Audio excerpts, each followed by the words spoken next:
Air marshal retire Asim Salman سے جو اس وقت ہمارے ساتھ ٹیلی فون لائن پر موجود ہیں. جی عاصم سلمان، امریکن صدر کی طرف سے انڈین ایئر فورس کے 11 جہاز مار گرانے کا بیان آیا ہے، کیا کہیں گے اس پر؟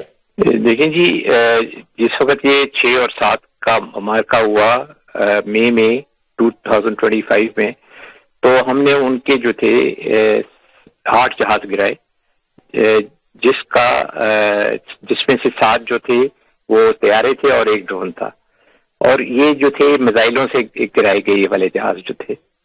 اور پھر یہ جو ہم نے ڈکلیئر کیا کہ ہم نے ان کے اتنے جہاز گرا دیے ہیں 8 جو ہیں، وہ ہم نے ایک دم نہیں ڈکلیئر کیا تھا، اس کو ہم نے گریجولی بتایا جب وہ کنفرم ہوتے گئے اور ان کی جو جتنی بھی ریکوائرمنٹس ہوتی ہیں کنفرمڈ کل کی، اور وہ جتنی الیکٹرانکلی وہ پروو ہوتی ہیں، اس کے بعد ہم نے بتایا کہ جی ہاں آپ کے ہم نے 8 جہاز گرا دیے ہیں بھارت کے.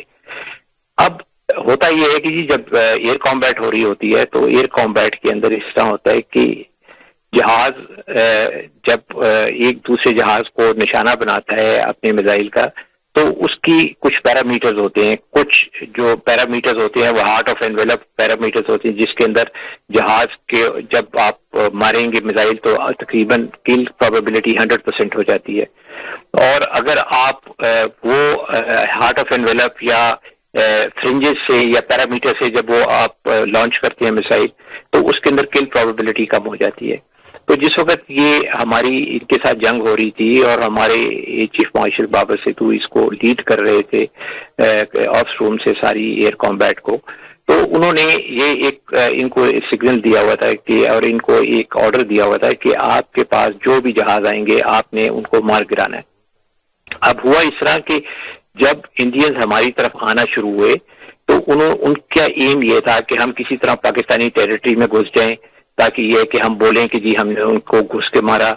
تو ہمارا ایم یہ تھا کہ وہ ہم ان کو اپنی ٹیریٹری میں بھی نہیں آنے دیں گے ایئر اسپیس کے اندر. پھر دوسری چیز یہ تھی کہ ہم نے کہا کہ اگر یہ ہمارے طرف آتے بھی ہیں تو ہم ان کو مار گرائیں گے.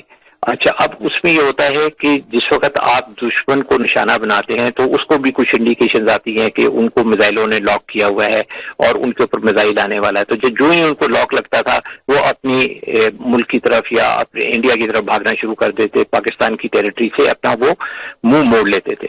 تو جب آپ منہ موڑ لیتے ہیں اور دوسری طرف جانا شروع کرتے ہیں تو آپ کے جو پیرامیٹرز ہوتے ہیں شوٹ کرنے کے وہ تھوڑے سے کمزور پڑ جاتے ہیں، تو وہ فرنجز پہ آ جاتے ہیں. جب آپ وہ فرنجز کے اوپر فائر کرتے ہیں تو آپ کو کل کے چانسز کم ہو جاتے ہیں.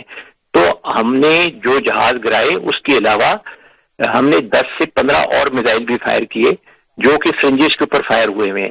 وہ پیرامیٹرز میں تو تھے جہاز لیکن وہ فرنجز کے اوپر تھے. ان میں سے چانسز کہ کچھ ان کے جا کے لگے، اور اس طرح یہ ہوتا ہے کہ جب کل پروبیبلٹی کم ہو جاتی ہے تو جہاز کے گرنے کے چانسز کم ہو جاتے ہیں. پہلے تو یہ ہوتا ہے کہ وہ ڈیمیج ہو جاتا ہے، اور اگر کوئی ڈیمیج زیادہ ہوتا ہے تو وہ جہاز گر جاتا ہے. اب اس کے اندر یہ ہوا کہ جو جہاز ان کے ڈیمیج ہوئے ہو سکتا ہے کہ ان میں سے کوئی جہاز گر گئے ہوں جا کے.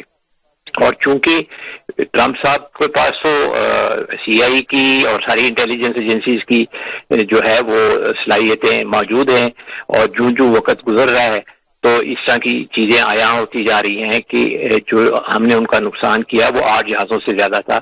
اور اس کا تو مین پروف جو ہے وہ انڈین ایئر چیف ہی کی جو ہے وہ اکنالجمنٹ ہے. وہ کہتے ہیں کہ جی آپ ریزیوم کر لیں کہ جتنے جہاز گرے ہیں ہم نہیں بتائیں گے، نمبر آپ خود ڈٹرمن کریں. دیکھیں جس وقت آپ کے کوئی جہاز گرتے ہیں اور کم نمبر ہوتے ہیں تو آپ ان کو ڈکلیئر کرتے ہیں. جب آپ کے جہازوں کے نمبر زیادہ ہوں یا آپ کے جہازوں کا ڈیمیج زیادہ ہوا ہو تو آپ پھر اس طرح کی ایمبیگوس قسم کی اسٹیٹمنٹ دیتے ہیں کہ جی آپ خود ریزیوم کر لیں کہ جی کتنے جہاز ہیں. تو اس کے بعد پھر یہ ہے کہ جو وقت گزرتا جائے گا تو ٹرمپ صاحب بھی جب اپنی کنفرمیشن لیتے جائیں گے تو ان کو بھی پتہ چلتا جائے گا کہ یہ جی جو ہے جہاز زیادہ گرے ہیں اور 8 سے زیادہ ہیں. تو یہ تو پکا ڈٹرمنڈ فیکٹ ہے کہ they have lost more number of aircraft. اور یہ اب آہستہ آہستہ یہ باتیں کھلیں گی جو وقت گزرے گا. اور میرا خیال ہے کہ یہ جو ہماری جو فرنجز کے اوپر شاٹس تھیں ان میں سے بھی کچھ کامیاب رہی ہیں، جس کی وجہ سے یہ ہر دفعہ جو ٹرمپ صاحب ہیں وہ اس کے نمبر بڑھا دیتے ہیں جہاز کے. دیکھیے ہماری جو ڈکلیئر فگر تھی وہ 8 تھی، تم صاحب نے لاسٹ ٹائم 10 کہا تھا، اس دفعہ انہوں نے 11 کر دیا. تو ضروری بات ہے کہ اس طرح کی کوئی چیز ہے بٹوین دا لائنز کہ یہ ان لوگوں کے پاس جو ہے یہ نمبر زیادہ ہیں، اور یا زیادہ بھی اگر نہیں ہے تو کم از کم کافی سارے جہازوں کو ڈیمیج بھی ہوا ہے. بالکل ٹھیک. ہمارے ساتھ عاصم سلمان صاحب تھے، انہوں نے اپنی تفصیلی رائے اس کے اوپر دی اور بڑا زبردست ایکسپلین کیا اس ساری صورتحال کو.